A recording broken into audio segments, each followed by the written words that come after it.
Hoje nós vamos apresentar para vocês uma aula que envolve o uso de anti-inflamatórios, né, na farmacologia e de antialérgicos, né, ou antihistamínicos. Tá? Essa aula ela é continuação das nossas aulas que estávamos acontecendo de forma presencial e devido a essa intercorrência nós vamos começar a fazer desta forma. Então eu vou gravar essas aulas, as aulas estão em PowerPoint e vou comentando, indicando para vocês como que vocês vão proceder para o estudo desses dois temas, né? Os anti-inflamatórios e os antialérgicos. Tá bom? Então, rapidamente eu vou recordar com vocês uma parte de fisiopatologia do processo inflamatório, tá certo? Então, o processo inflamatório, ele tem início sempre quando há uma lesão, né? Que eu vou chamar de trauma, que está colocado aqui. Então, nós sempre vamos começar o processo inflamatório se tiver uma lesão. Esse trauma pode acontecer de várias formas, né? Então, pode ser químico, físico. Esse trauma celular, esse trauma tecidual, ele leva à liberação e produção de uma enzima no local da inflamação, chamada de fosfolipase A2. Essa fosfolipase A2 transforma fosfolipídios que estão na membrana da célula, né? Então, restos de membranas celulares, ela transforma fosfolipídios em ácido abreviado araquidônico. O ácido araquidônico ele pode dar origem a várias moléculas, tá? Depende qual é a enzima que vai usar o ácido araquidônico. O ácido araquidônico ele vai surgir num processo inflamatório, neste caso, porque, devido a um trauma, e ele pode ser transformado em várias coisas. Por exemplo, o ácido araquidônico pode sofrer o efeito de uma enzima chamada de lipoxigenase, que também é produzida no foco inflamatório, e essa lipoxigenase vai produzir leucotrienos, por exemplo, né? Os leucotrienos, eles estão envolvidos em processos de inflamação, principalmente inflamação do sistema do trato respiratório e em processos alérgicos. Ainda, esse ácido araquidônico que foi produzido no foco inflamatório pode sofrer ação de uma enzima chamada de ciclooxigenase 2. Esta enzima também aparece no processo inflamatório e a ciclooxigenase 2 vai transformar o ácido araquidônico em prostaglandinas, prostraciclinas e também tromboxanas, tá bem? Então, claro que não é direto, né? Então, a ciclooxigenase ela vai produzir prostaglandinas e da prostaglandina, a prostraciclina com outra enzima, a tromboxana, com uma tromboxana sintase, por exemplo. Mas todas essas moléculas, prostaglandinas, ciclinas e tromboxanas, elas têm um núcleo comum, né? Elas vêm dessa transformação do ácido araquidônico nelas. Tudo bem? E ainda, agora, não é mais processo inflamatório, é constitutivo, tá? O ácido araquidônico ele pode ser produzido em algumas regiões do nosso corpo sem ter o processo inflamatório. Tudo bem? E aí, claro, esse ácido araquidônico, que foi produzido num foco não inflamatório, ele vai sofrer ação de uma ciclooxigenase, só que agora é 1, não é 2, não, essa é de processo inflamatório. Esta é constitutiva, você produz mesmo não tendo traumas. E faz o quê? Produz prostaglandinas, um outro tipo de prostaglandina que está envolvida principalmente com a proteção, né? Sistemas de proteções fisiológicas, principalmente fazendo com que o estômago produza mais muco. Então veja que interessante, o mesmo sistema que leva a um processo inflamatório, parte dele leva à produção de muco no estômago. Eu coloquei para vocês dois pontos importantes, que é a fosfolipase A2, que é a enzima que está envolvida no início do processo de transformação de fosfolipídio em ácido araquidônico, e as ciclooxigenases e lipooxigenases, tá certo? Veja que curioso, se você bloquear aqui, esse processo aqui, você não terá a produção de ácido araquidônico, o que acaba interferindo em todo o processo inflamatório, seja ele alérgico, seja ele não alérgico, tá certo? Além do que interfere também na produção de muco. Então, há aqui uma série de drogas que nós vamos chamar de corticoides ou corticosteroides, capazes de parar o processo aqui. Então, veja a potência que terá essas drogas, tanto na alergia, quanto no processo inflamatório clássico, né, inflamação aguda, quanto na produção de muco pelo estômago. Porém, há outras formas de se parar o processo. Nós podemos interferir aqui, na transformação do ácido araquidônico em prostaglandina. Veja que neste caso, se você parar o processo aqui, você vai interferir nesses dois casos aqui. Você vai interferir tanto na produção da prostaglandina, quanto também na produção de muco. E não tem sobre processos alérgicos, tá bem? O fato é que, independente se você parar o processo aqui, com um corticoide, ou inibindo a ciclooxigenase, você vai interferir no processo inflamatório e também vai gerar problemas no estômago, principalmente, né? Vai predispor você a ter gastrite, por exemplo. Então, aqui neste caso, há uma nova geração de drogas chamadas de coxibes, para apenas este passo aqui, não a questão fisiológica, né? São os anti-inflamatórios mais modernos que nós temos atualmente no mercado. Então, nesse caso, esses coxibes agem apenas durante o processo de inflamação aguda, do processo inflamatório clássico, tá bem? Então, veja que eu tenho agora 3 pontos para atuar. Inibindo a fosfolipase A2, inibindo ciclooxigenase de forma geral, A1 e A2, inibindo apenas a ciclooxigenase do tipo 2. Há também drogas capazes de parar este processo e age principalmente sobre a produção dos leucotrienos. Tá? Então, em processos, por exemplo, como a asma, é muito comum agir como ela tem um componente alérgico, ou mesmo renite. É possível que a gente pare apenas esta parte do processo inflamatório. Certo? Esse esqueminha aqui é muito importante. Toda vez que você tiver dúvida, volte nesse esquema, entenda novamente o que está acontecendo. Por quê? Porque agora eu vou trabalhar com vocês com classes de drogas chamadas de esteroides ou hormonais. Eu vou trabalhar com vocês classes que eu vou chamar de não esteroides, que vão agir aqui na ciclooxigenase, tanto 1 quanto 2, e também na questão dos leucotrienos. Então, eu vou ter várias drogas mexendo com esse processo inflamatório, algumas delas atingindo o estômago, outras não. Tá? Então, eu vou apresentar para vocês agora os anti-inflamatórios. Tá bem? Os anti-inflamatórios eles são divididos em duas categorias. Aqueles que eu vou chamar de não esteroidais, ou não são hormônios, aqueles que agem na COX, tanto 1 quanto 2, e os que são hormônios, né? Os AIs. Esses são os esteroides, aqueles que agem lá na fosfolipase A2, tá bem? Coloquei alguns exemplos, por exemplo, de AINES, né? Anti-inflamatórios que inibem a COX. O ácido acetil salicílico, que é aspirina, dipirona, paracetamol, ibuprofeno, cetoprofeno, os piroxicans, o etodolaco, os que são seletivos, COX-2, esses não pegam o estômago, como nimesulida e celecoxib. E alguns exemplos de anti-inflamatórios esteroidais. Então, dexametasona, prednisona, fluticasona, betametasona, dexametasona e tudo. E eu coloquei aqui no final algumas classes, uma classe de drogas importantes que são os antihistamínicos.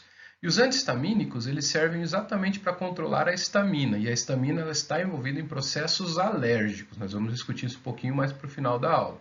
Então, eu tenho aqui duas classes de anti-inflamatórios, os que não são esteroides e os que são, e os antialérgicos antihistamínicos, tá certo? Alguns exemplos aqui, hidroxizina, loratadina, fexofenadina, que são muito conhecidos e muito usados, né, na clínica médica.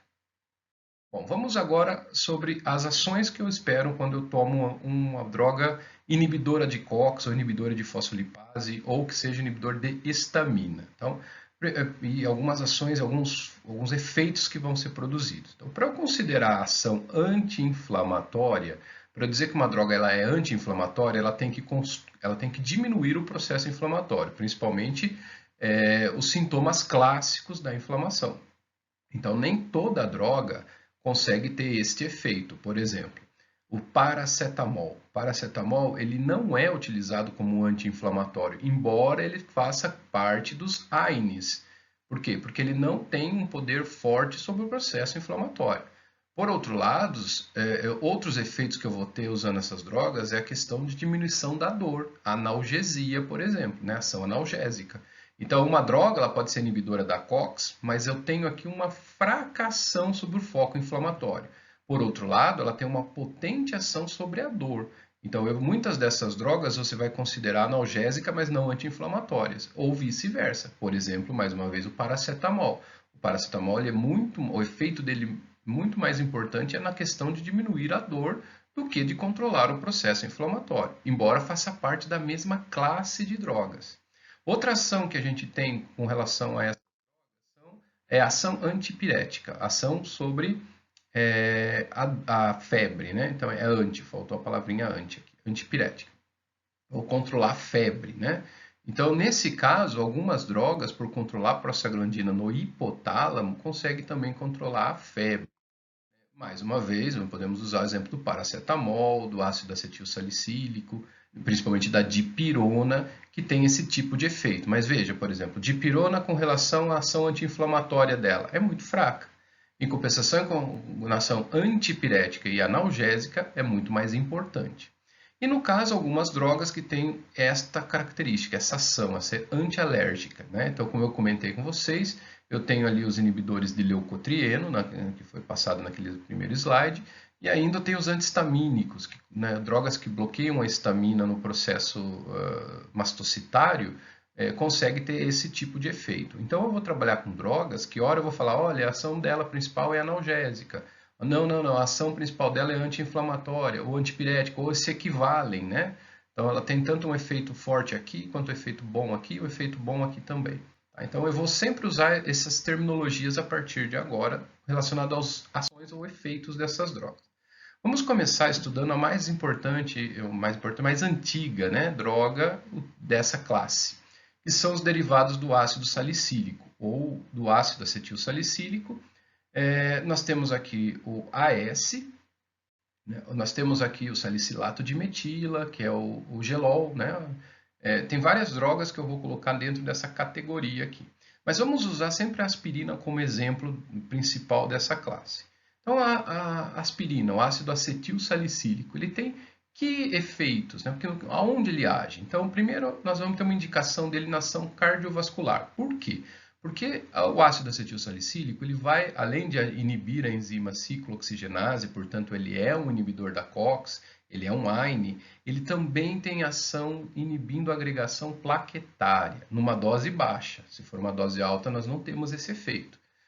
E isso acontece de forma irreversível, então as plaquetas não conseguirão se agregar por um bom tempo, né? Então, doses baixas de ácido acetilsalicílico têm uma ação importante cardiovascular também, né? O que diminui, por exemplo, a incidência de angina, de infartos do miocárdio, né?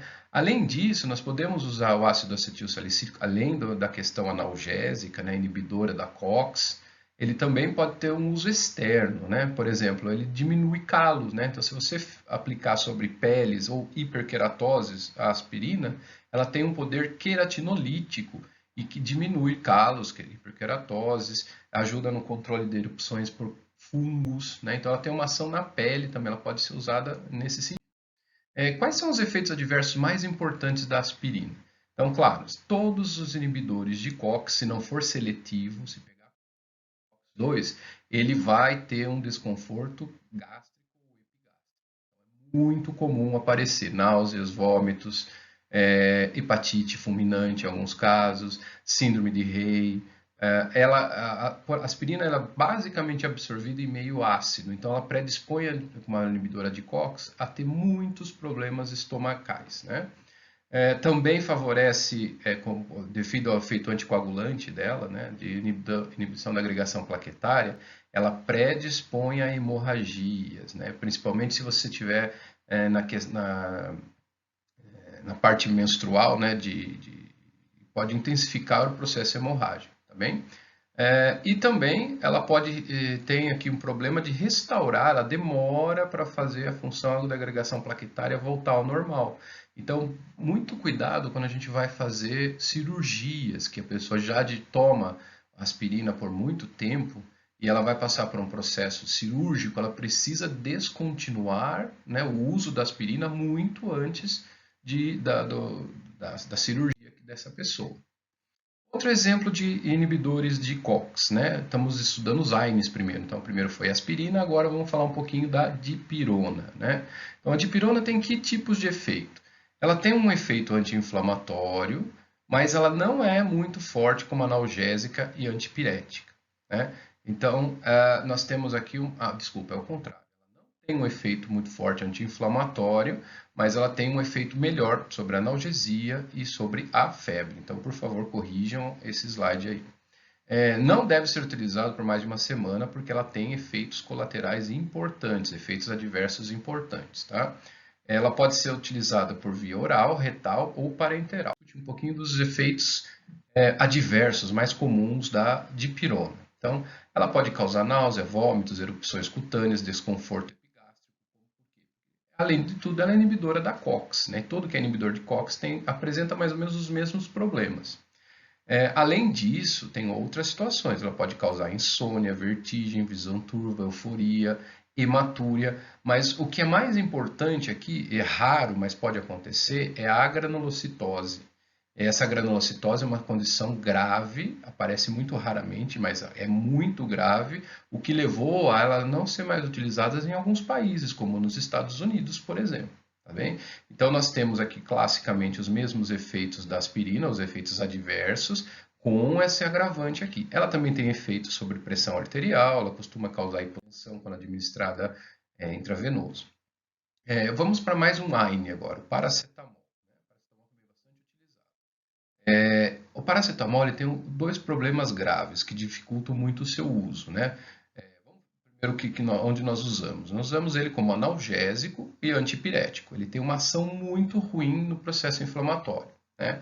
Ele pode ser utilizado em crianças com infecções virais, incluindo catapora, e não provoca síndrome de Rey, né? Pode ser usado em pacientes com gota também, isso é uma vantagem para ele.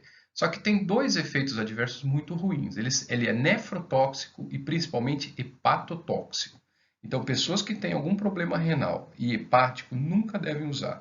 Veja, a questão hepática, né, é tão grave que em doses um pouquinho além daquela que é indicada, nós já levamos a lesão grave do fígado, que leva a uma cirrose aguda, né?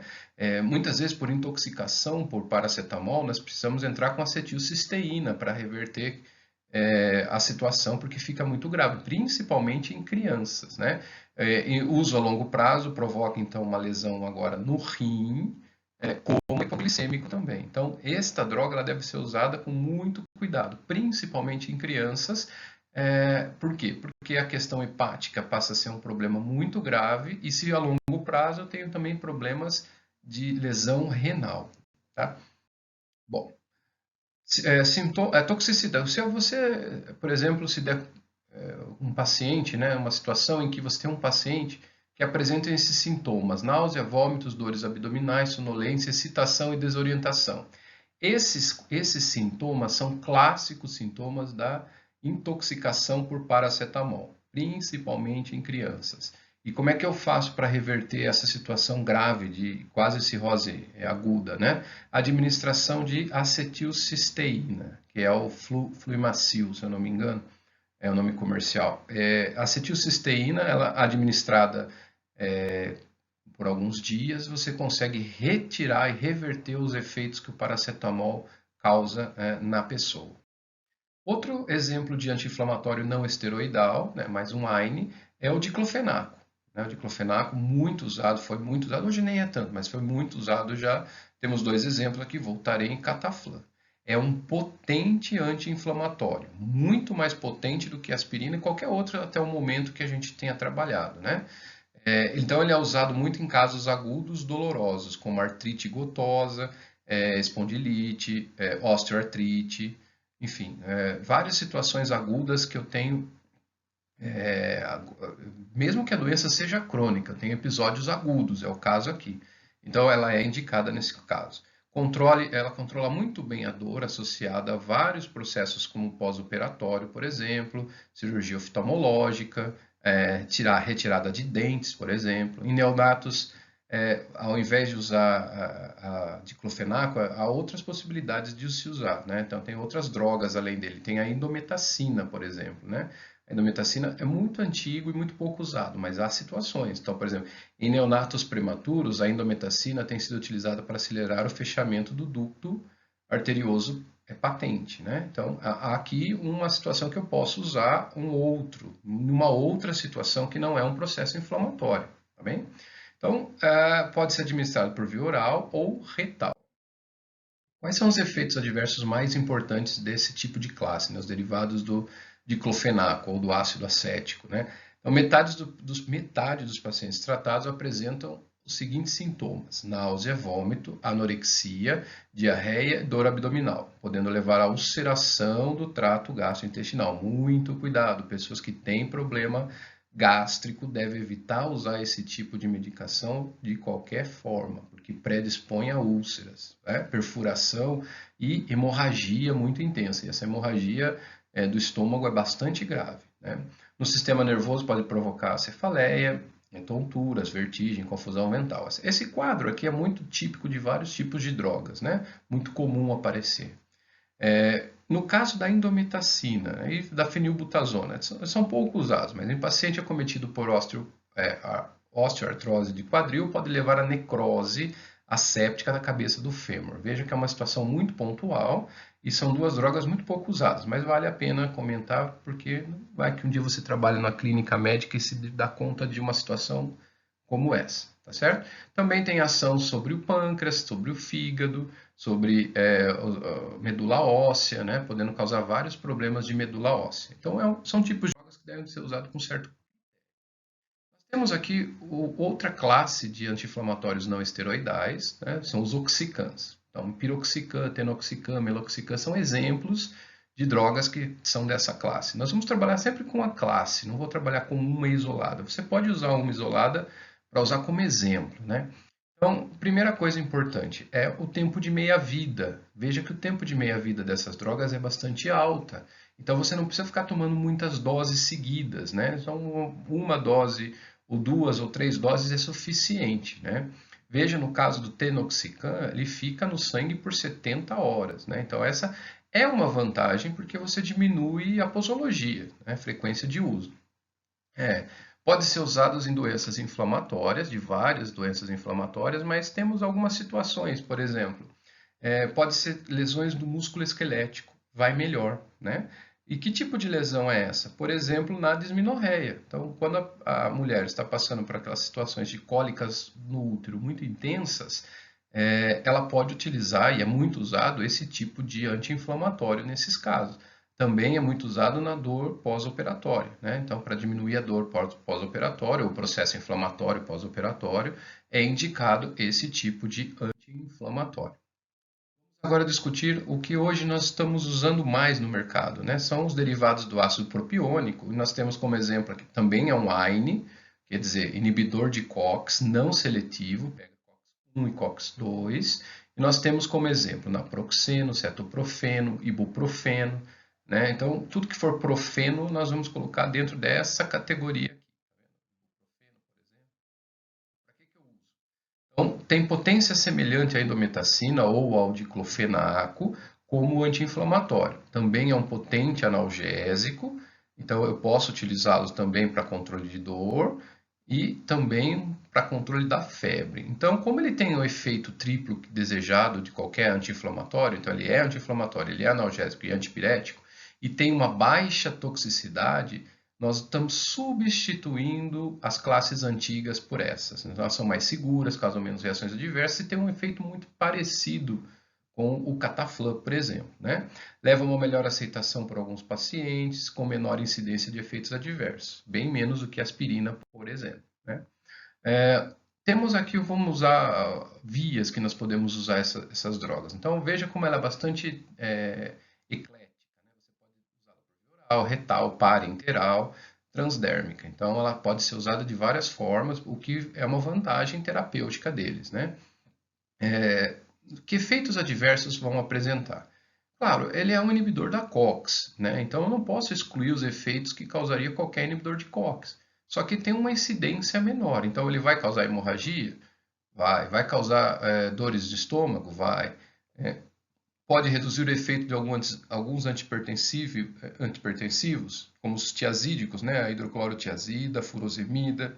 Então, para quem faz uso de drogas para controle da pressão arterial, deve usar esse tipo de medicação com um pouco de cuidado, né? Só um detalhezinho.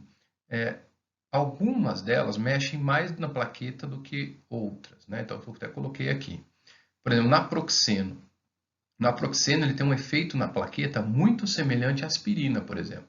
Outros não, o ibuprofeno, por exemplo, tem bem menos. Mas então ele tendo um efeito na função plaquetária, predispõe a hemorragias, assim como a aspirina. Tá? Então está muito semelhante na questão hemorrágica com relação à aspirina. E vamos agora aos mais modernos anti-inflamatórios não esteroidais, né? Que são os inibidores seletivos para COX-2, ou seja, não tem um efeito no estômago. Essa é a grande vantagem dessa classe terapêutica. Elas têm os efeitos muito parecidos com um anti-inflamatório clássico, como o diclofenaco, ou mesmo como o ibuprofeno, porém eles não causam efeitos no estômago, o que favorece muito o uso deles. Então, para que eu uso? Né? Qual que é a indicação para os inibidores seletivos? Eles são potentes anti-inflamatórios, potentes analgésicos e potentes antipiréticos, né? Só que temos uma questão. Ele é seletivo a COX-2, isso é uma vantagem, mas por outra, ele predispõe as pessoas a terem problemas cardíacos, né? Eles têm ação nas plaquetas também, não, quer dizer, desculpa, eles não têm ação nas plaquetas, mas eles predispõem você a doenças coronarianas, né? Então, é muito comum a gente ter o uso disso aqui controlado, né? Tanto que a medicação, ela para ser comprada, esse tipo de medicação, ela precisa de receituário controlado, porque ela tem uma questão importante em doenças cardiovasculares, né? Tivemos algum tempo atrás uma droga dessa classe, que era o Vioxx, que foi retirado do mercado porque causava uma grave reação adversa e levava à morte por problemas cardíacos, né? Bom, vamos discutir agora um pouquinho a segunda classe de anti-inflamatórios, que são os esteroides, né, as moléculas que são derivadas de hormônios. Então, os esteroides, ou hormônios esteroidais, compreendem uma série de hormônios que são produzidos pela adrenal. Então, são drogas que hormônio que você já tem. Nós vamos chamar esses hormônios de glicocorticoides, ou se você preferir de mineralocorticoides. São dois tipos de efeitos que esses hormônios causam. Eu estou falando dos hormônios naturais no seu corpo, tá? E também temos alguns hormônios sexuais, que são os esteroides, né? São os androgênios, prostagênios e estrogênios. Entretanto, só alguns glicocorticoides, nem todos eles, por exemplo, estrogênio, ele não tem uma ação forte como glicocorticoide, ou seja, não tem uma ação forte nas anti-inflamatória. Então, nem todos os esteroides que o seu corpo produz têm ação anti-inflamatória, mas por outro lado, nós temos alguns hormônios, como o cortisol, que tem uma potente ação anti-inflamatória. Tá certo? E quando eu falo ação anti-inflamatória, eu estou pensando em inibição da fosfolipase A2, voltando lá naquele primeiro slide lá. Além disso, os glicocorticoides, né, alguns hormônios esteroides, eles conseguem também agir na medula óssea e suprimir a imunidade, diminuir a resposta dos leucócitos. Então, é um outro efeito que é atribuído aos corticoides. Então, veja, analisando essas moléculas agora, veja como elas podem ser utilizadas de forma bastante potente para controle da inflamação. Não só da inflamação, como também da alergia, né? Então, o primeiro efeito delas, elas vão inibir a fosfolipase A2, né? Elas vão fazer então com que o ácido araquidônico nem seja produzido. Veja como ela tem um efeito muito mais potente do que qualquer outra droga falada até então, que são os AINES. Elas também evitam a liberação de histamina, por exemplo. Então, ela também é muito importante como antialérgica. Pode ser usado, inclusive, para isso. Temos muitos corticoides que são usados para processos alérgicos, além de serem imunossupressores, né? Como foi colocado aqui, eles agem neutrófilo, impedem que o neutrófilo chegue no processo inflamatório, aumentam o número, dificultam, né, aumento do número de neutrófilos circulantes no sangue. Para que eu uso um corticoide? Então, claro, ele é utilizado basicamente em processo inflamatório quando você precisa imunossuprimir ou imunodeprimir alguém. Então, doenças autoimunes, né, como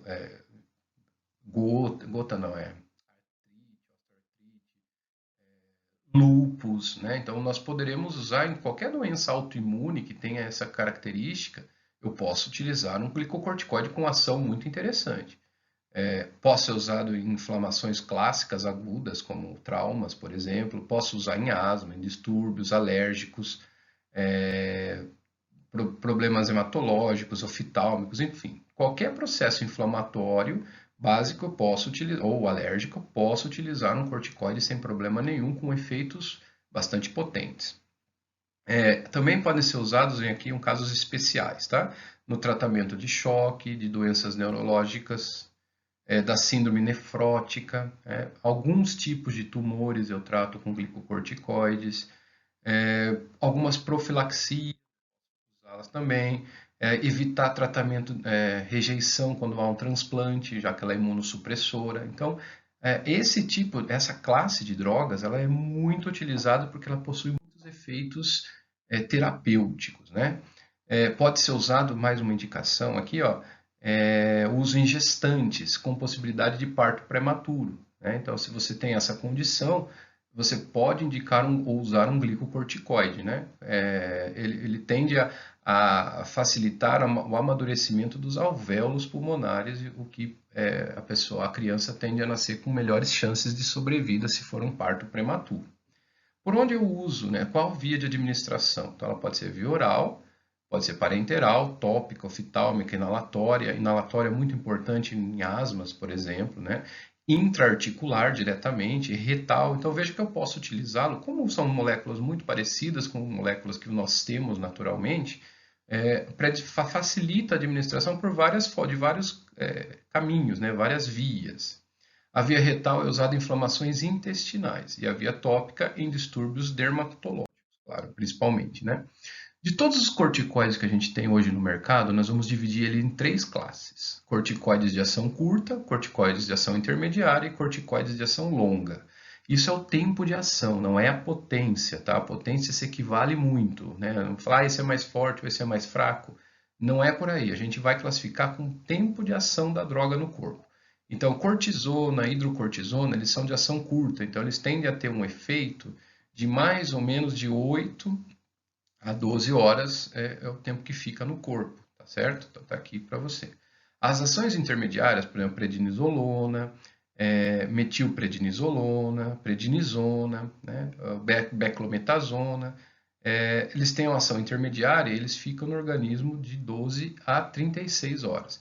E os de ação longa, como a betametasona, de Prospan, por exemplo, né, dexametasona, eles têm um tempo de ação muito mais prolongado, né, um tempo maior, e ele fica de 36 a 72 horas no organismo, né? Então, se você fizer intramuscular, por exemplo, de uma dexametasona ou betametasona, ele fica semanas para ser absorvido e mais semanas no seu corpo, tendo um efeito por muito mais tempo, né? Então, alguns detalhes aqui, ó. Então, o fármaco beclometasona é considerado esteroide de inalação. Então, aqui vale alguns detalhes. Nós temos vários anti-inflamatórios, ou esteroidais, né, vários glicocorticoides que são utilizados só como inalador. Nós temos vários deles que são feitos assim, né? Então, beclometasona, por exemplo, fluticasona, mometasona, budesonida, né? Então, eles têm essa capacidade de ser usado em processos inalatórios. A dexametasona atravessa facilmente a barreira hematoencefálica. Então, se você tiver algum problema, algum tipo de processo inflamatório neurológico, ela é indicada nesse caso, né? Edema cerebral, por exemplo. E o beclometasol, né, é considerado um glicocorticoide de maior potência. Isso aqui é muito incomum, né, porque eles equivalem em potência, mas no caso desse nós temos uma potência maior ainda. É por isso que vale a pena usar sempre com cremes e soluções, nunca administrado diretamente no organismo, porque ela tem uma força, uma potência muito alta. Agora, o que é mais importante nos glicocorticoides são os efeitos adversos que eles produzem. São muitos e muitos frequentes, né? Aparecem com rotina. Então, úlcera. Muito provavelmente quem faz uso não inalado, inalado é menos, mas predispõe demais ao prisma de úlcera e gastrite. Vai favorecer a hipertensão arterial. Então, se você for administrar em alguém que já tem pressão alta, muito cuidado, principalmente a cortisona. Vai favorecer o aparecimento de edema. As pessoas até falam, estou inchado porque eu estou usando um corticoide. Isso é verdade, o edema acontece pela retenção de sódio. Vai aumentar o apetite, então é muito comum a pessoa engordar por conta disso. Ela fica eufórica, ela tende a ficar mais agitada um pouco também. Em algumas situações, não todas, pode ter ou sintomas psicóticos, né? Ela pode entrar em surto, né? Principalmente, o que é mais comum é variação emocional ao longo do dia. Então, ela tem essa capacidade de mexer com o emocional da pessoa.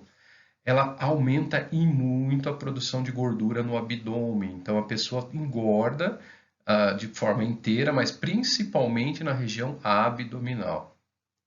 Fica com as bochechas avermelhadas, aparece equimoses com facilidades, né, na pele principalmente, fraqueza muscular, fadiga e perda de massa muscular. Isso aqui é uma outra questão, porque além de você ganhar massa gorda, você vai perder massa magra, principalmente no tronco e membro, então você vai ficar com os braços mais finos, né?